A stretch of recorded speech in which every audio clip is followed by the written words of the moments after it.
দুপুরে আমি মেহেদি উপলক্ষে যে সাজুগুজু করেছিলাম সেটার ভিডিও আপলোড করেছিলাম। এখন তো আমাদের সাথে শেয়ার করতেছি মেইন মেহেদি প্রোগ্রামের ভিডিও। মেইনলি এটা একটা ফ্যামিলি প্রোগ্রামই ছিল বলতে গেলে, বাইরে থেকে জাস্ট আমরা কিছু ফ্রেন্ডরা গিয়েছিলাম। আর এই তো গিয়ে আমি মেহেদি পড়তে বসে পড়েছিলাম। এটা হচ্ছে স্বর্ণা আপু, আমার যে ফ্রেন্ড ভাষা ওর বড় বোন। আপু মেহেদি পড়তেছিল। এটা হলো রিধিতা, এটা হচ্ছে ভাষার মেয়ে।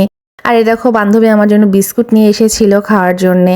তারপরে যেখানে এত এত খিচুড়ি রান্না করতেছিল বান্ধবী, আসলে রান্না করছিল না, একটু হাতা দিয়ে আর কি নাড়ানাড়ি করছিল।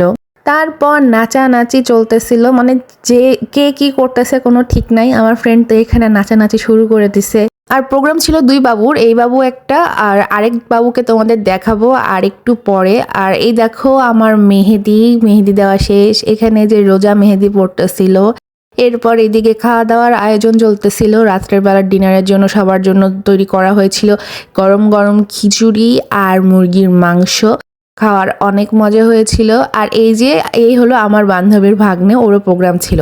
এইভাবে ছিল আরেক যে ভাগ্নে তার মা, উনি হচ্ছে মেহেদি পড়তেছিলেন। তারপর আমরা ছাদে গিয়েছিলাম আতশবাজি পোড়ানো দেখার জন্য। তো এখানে একে একে সব আতশবাজি ফোটানো হচ্ছিল। তারপর আবার নিচে আসলাম, এদের তো মালা টালা পরায় দিছে, মানে বাচ্চা পার্টির সব গ্যাং ঘুরে বেড়াচ্ছিল, নাচানাচি হচ্ছিল, সবকিছু মিলে অনেক মজা হচ্ছিল।